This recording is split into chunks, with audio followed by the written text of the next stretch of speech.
Sa kabundukan ng Sierra Madre, mahimbing ang tulog ng isang cloud rat.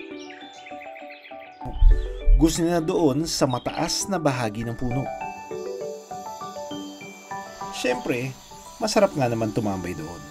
Mahangin na, malilim pa. Konting kaluskos, abay, nagigising na sila. Night shift kasi ang mga cloud rat o yung mas aktibo sa gabi. Kaya sanay silang mapuyat. Hanggang isang gabi, may hindi inaasahan na nangyari sa cloud rat.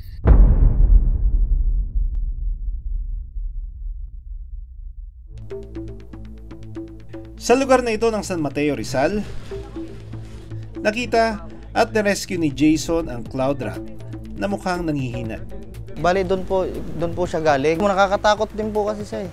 Tapos, yun, baka sa mga bata, baka makagat. Ngayon lang rin po kasi ako nakakita noon. May sugat po siya. Tapos, parang pilay. Hinala nila, kinagat ng aso ang giant cloud rat kaya nagkasugat. Marami rin kasing nagkalat na aso sa kanilang lugar. Para maisalba ang buhay ng hayop, agad nila itong itinawag sa atin. Nalaman namin na isa palang Northern Luzon giant cloud rat ang aming pasyente. Endemic o dito lang sa Pilipinas matatagpuan. Dahil malalim ang sugat, nakipag-unayan kami sa DNR, Penro sa Rizal.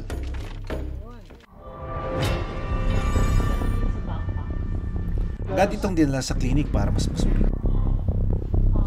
Kung titignan mo, kasi itong cloud rat, ayan o, medyo mahina siya. Kasi kung makikita natin usually ang cloud rat from the past rescues that we did several times, kita mo alert yan. Pero siya talaga, nandito lang sila sa isang corner. I wanna find out kung ano yung pwede natin gawin sa kanya at kung ano pa yung mga injuries na nakuha niya. Para hindi masyadong masaktan ng cloud rat sa paghawak ko sa kanya, binigyan muna namin ito ng pampakalma. That way kasi less stress on the animal.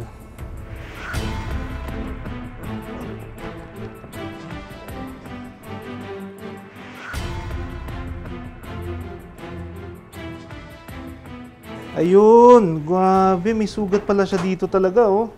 Ang inaasahan kong posibleng kagat ng aso, Oh, yun. Look at that. Oh, no. Look at that, oh. Talagang nataga ito. Pero malalim. We need to stitch this up. halos umabot na sa buto sa lalim ng sugat nito. Sige, saan na tayo? X-ray?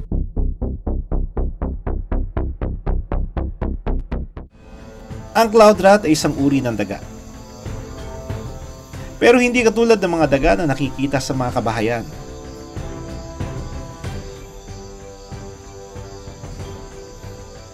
Mas malaki ito at dahil hawig ang mukha niya sa tipikal na daga, hindi nakapagtataka na siya ay masaktan o mataga dahil sa takot.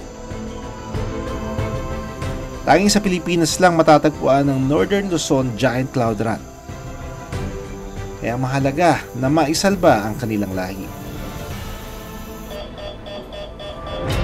Para maisalba ang hayop, agad nating ginamot ang kanyang mga sugat.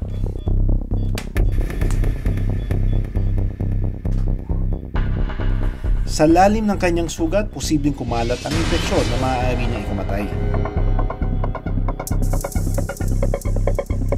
Ayan yung buto niya, oh. Kita mo, hanggang dito, tinamaan yung buto niya. First aid lang to. Yung pinakamatinding surgery will be for the boat.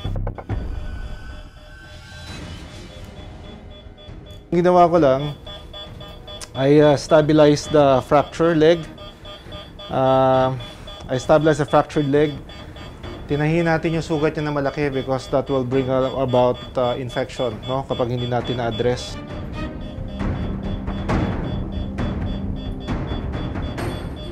Yung dislocated na leg niya, sa right leg, nilagyan natin ng bandage, no?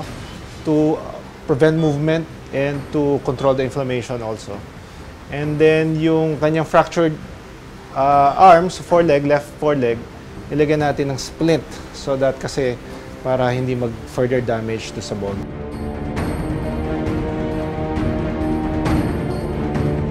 gising na siya, partially awake. And lagay mo na lang siya dito sa cage. Saan siya magpapahinga. We'll put a warmer also. No? Okay. Nilagyan natin ng cone. Although it's very unusual for a cloud rat to have a cone. Pero kailangan natin kasi yung cone para hindi niya ngat-ngatin yung suture na ginawa natin. Otherwise, it'll just be futile. Kailangan muna niyang magpalakas dahil ilang araw mula ngayon, muli siyang sasailalim sa matinding operasyon. Kailangan kasing lagyan ng bakal ang kanyang baling mga buto para muli siyang makalakad. Makalipas ang 2 linggo, 1 week after ng ating surgery dun sa braso, ngayon naman i-repair natin tong kaliwang paa niya kasi bali din yan dislocated. makalipas ang 2 araw, muli natin siyang inoperahan para lagyan ng maliit na bakal ang kanyang kamay at paa. So yung 2 fracture niya dito, ng radius and ulna, na gawa na natin nalagyan natin ng plates. Sado na kasing manipis yung buto for us to be able to put a plate. And mukhang nagre-respond naman siya doon sa treatment natin. Look.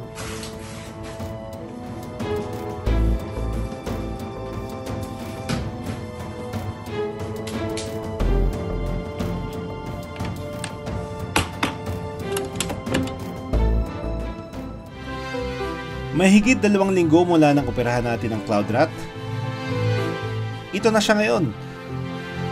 Natutungtong niya na yung paa niya. It's good. Kumpara noong una ko siyang makita na mahina. Ngayon, kaya na niyang maglakad ng maayos. Ngayon, okay na siya. Nagagalaw niya na yung braso niya. And in time, given a few more weeks, pwede na ulit siyang umakyat ng mga puno. Sabi ng DNR Pentro sa Rizal, inihahanda na nilang lugar kung saan maaaring magpalakas ang giant cloud rat. Mayroong regional disposal committee kami. So sila magbibigay ng clearance before releasing to the wild. Case na fit to release nga na pwede nang makalakad na siguro yung wild, cloud rat, so we will recommend siguro for the release to the wild.